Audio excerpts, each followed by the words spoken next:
Hello everybody, this is the crew. We are standing on the cruise ship Pride of America in Kauai, Hawaii, filming this for you. That's the links we go to get this information to you every week. We spare no expense, right? That's Aloha! Aloha! Everybody. And now I'm filming on my glasses here, so you're going to see Lulu, who is our wonderful... Say hi, Lola. Aloha. Lulu's our butler. Yeah, and she is awesome. Or butlerless. Butler.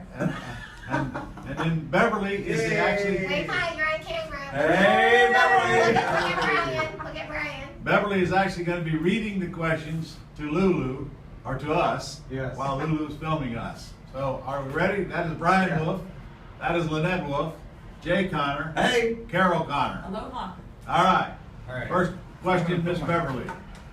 First question. Okay, Lawson, Indiana. I'm looking at my first deal. Seller owes $101,000, asking $97,000, ARV $99,000, PITI is $630. Wow. Pretty good. I want to take it over, subject to install a tenant buyer to make the payments. Okay. My question is, how do I write the contract? Wow. That question could possibly take, what do you think, an hour to 2 answer? seconds. Oh, that would be like a 2-hour seminar. 2 seconds. Here's what you do. You go to the site for the Gold Club and you look up lessons where I instruct you how to write contracts for different types of deals. Apparently you have not been to our Quick Start school, or you know that that's right in your manual with a subject to contract right at the top. So since you haven't, you're just going to have to go get some lessons off of the website. We can't possibly answer that. We can't go through every paragraph on a contract while we're standing here on a boat overlooking something behind us. I will say though, guys, contracts are way easier than you think. Yeah. And really, if you just get that one number part right, it's done for you. And subject to is so easy because there's actually a line that just says amount of debt to Yeah. be taken subject to. That's what you write in there. I And think that's 1G, isn't it? Yeah, and then it write is one G. and total purchase price is exactly the same. And if you write approximately amount of debt to be taken over, and you check approximately, you write it in, and you're done. That's all. He's not gonna know a thing you just said. Go watch my video. Yeah, Ron, if I can make a quick comment, even though you're asking about how to fill out the contract, there's a real important lesson, sub-lesson within your question. And if I heard the numbers correctly, your seller is upside down just a little bit on what is owed versus what it was pretty much. or about the same. But the point I want to make is the monthly payment. I'm looking over here at Bev. I should be looking over here. That's a The payment Yes. is only $630 a month, which Right. means the payment is so much more important in your decision whether to do the deal versus the price. So Yeah. if that rent can be coming in at a positive cash flow, you got a deal. That rent's gonna come in at $850 to $950 a month. That's my final answer. Yeah, that was my Yes. guess too. Yeah, that's good cash flow. Okay, second question. Hey, Lulu, watch out if your finger is blocking the camera. Second question. KJ Roberts of California. Hey KJ! KJ. KJ. I Hi, have a KJ. 65-year-old seller who is $20,000 in arrears, losing the home in 45 days. I put the house under for $50,000. 5 days before closing, the seller changes their mind due to family members arguing over the sale. While they argue, no one is paying off the tax lien. Would you record a list, Pendens, or just walk away? Well, that's a good question, KJ. It'd be nice if we had more information, kind of like what's the ARV, since it's not mentioned here. You don't give us enough math. And you're paying 50, gosh, there's no way, I can't answer it. I don't know what the ARV is. Right.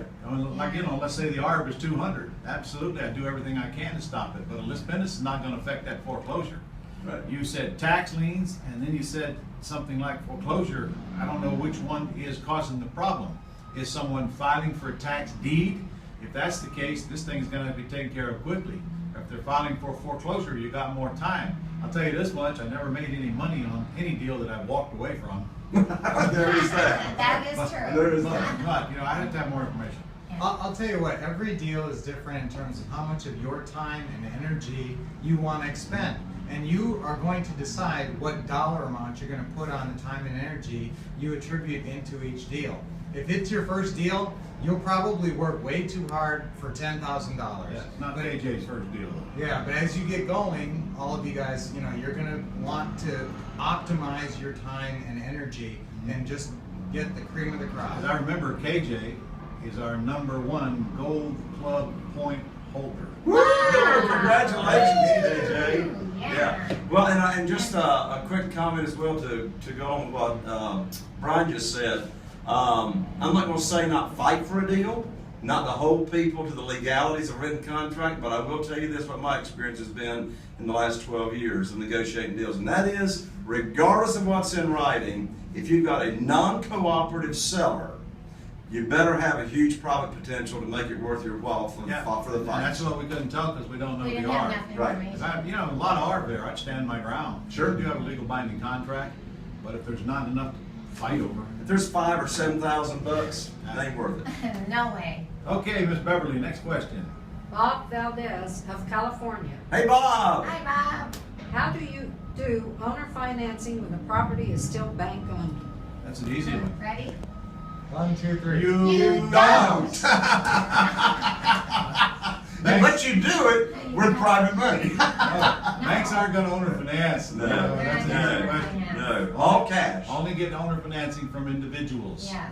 But And that's the whole key of the pretty house business, is getting owner financing from individuals, whether it's Yeah. subject to or in whatever fashion. Correct. Okay, next question, Miss Beverly. Bob Special of Florida. Hey, Bob, how's it going? I have a highly motivated seller that needs to sell fast. He just needs a good portion of his equity to pay off debts. Asking price $350,000, comp value $350,000 to $360,000. So Harv is asking. Yeah. Mortgage balance $227,000. A lot of it. I like that. In arrears $25,000. I like that. Current monthly payment $1,460. I like that. Average area monthly rents is $1,800+ That's good. Here's what I'm thinking.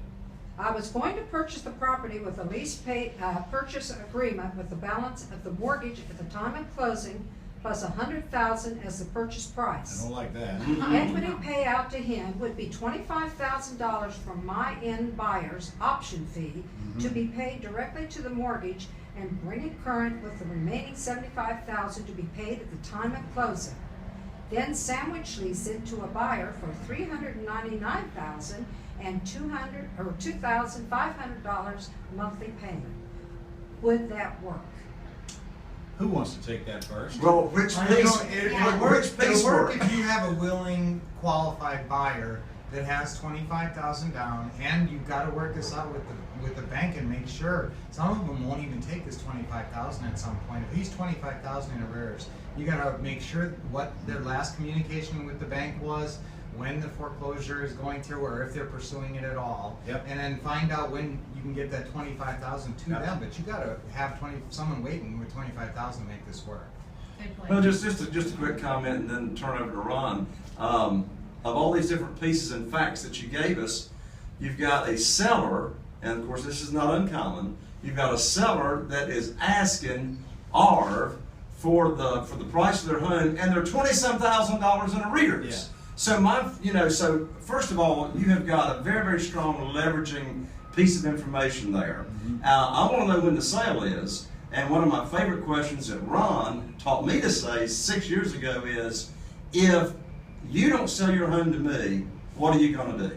Correct. All right, here we go. No way you're paying $100,000 plus mortgage balance. It's not on the table, Bob. Forget it. Where on earth did you learn that you walk in and pay retail price for properties, and where are you going to make money? If you pay $25,000, even if it comes from your buyer's proceeds, which you're going to have to fight like the devil to get, and you probably got a 50-50 chance at best of getting 25, where's your money? You make no money on the front end. You give it all to payments. Don't forget the payments are going to keep accruing while you're looking for that buyer. I got a better suggestion if you can pull it off. This is a perfect case where you buy the house for what they owe on it, period, and take title to it immediately and tell them you'll come up with the $25,000 within the next 60 days to bring the thing current.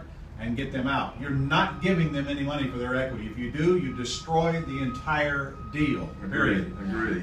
The only way I'd come up with 25 grand is if I get the rest of that equity, which is very, very common. And just for the record, they're going to give it to you, whether it be this week, next week, or the week before the sale. But Brian made a very good point. Do not send that bank 25 grand until you get written authorization from them that they will reinstate the mortgage if it is sent to them. That's not something you send the bank. That's something you get the seller to send to the bank, because the bank will not communicate with you. And we do get a ton of deals because of our awesome follow-up, and what Ron said, if they're not, time and circumstance changes all sellers' minds. Okay. If the seller is not ready yet, they will be. Worst case, if you don't want to do that, you put it under contract for that at the most $50,000 more than what they owe on it, and that means their principal balance, not the 25. The 25 comes out of their 50 if you find somebody that will bring in that 25 and you do it quickly. Plus, you make sure the seller is clear, absolutely clear. If we don't find that tenant buyer, this thing's going to foreclosure, period. All right, next question. Mary Ann Nunes of California. The beeping noise is Jay backing up. I thought I turned my beeper off. I know that came from the buffet this morning. All right, They're loading stuff down on the dock. Mary Ann, good to hear from you again. Let me guess, she's got a lot of questions. Question number 1. Okay. I am not in a high income bracket, so do you recommend an LLC for my keeper entity instead of a C Corp? And Mary Ann, I would never recommend a C Corp for keeper entities, ever. That's not the entity we take properties in that we want to keep. You do that in a land trust, and then if you want to put them in an LLC, you may. You do not need the LLC. You can use land trust, and just you be the beneficial interest. Next part of her question. Number 2, I plan on taking my name off of 4 rentals, vacant land, and my residence, and putting them in their own land trust. If I get a contract to buy, do I sign a contract with my name? No. And, Your trustee signs contract as trustee.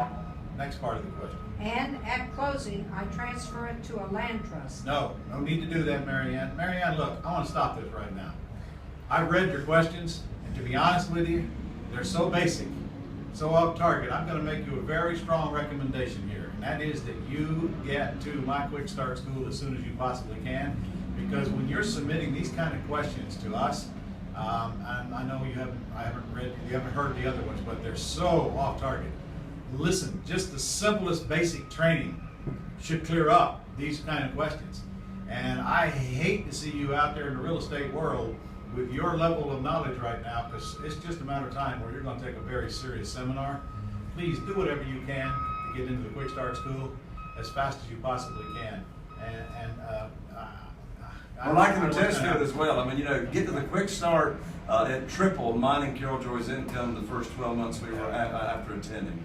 And I know you have interest. We get questions from you every single week, but they're very, very basic. I congratulate you for having 4 or 5 properties already, but I worry about you, girl. Okay? Beverly, you want to go ahead and read a couple more of them, and maybe our listeners can understand why. Well, she wanted to know if her brother could sign as trustee. Yes, your brother can sign as trustee. It's not my favorite. I'd rather have an entity sign, but your brother can be the trustee. And you better trust your trustee and make sure when they sign things, they write as trustee, or Right. you'll have huge problems. So As make trustee. sure, don't just think him signing, he's automatically understood that he's trustee. They have to write those 2 words. Yeah, yes. And by the way, there's training on trust on your website. There's 2 or 3 videos on it. I remember doing them. Okay? Well, listen, we're going to end this for now. The rest of your questions, Mary Ann, I promise you there's a video on the website that will make them a lot more clear to you. With that said, thanks for watching this week. We'll be back on the mainland. Oh gosh, we got to go back to reality. This has been the most fabulous Hawaiian cruise ever. And Today we're going on a helicopter tour of Kauai and Yeah. a luau tonight. We'll send video of that. And for you single guys, you would not believe the hula girls I'm telling you right now. So, Lulu, how do we do this thing? That's it. Yeah. And I want to say thank you, Beverly, for reading the questions. Yes. All right. Thanks for joining in, everybody. Aloha. Aloha.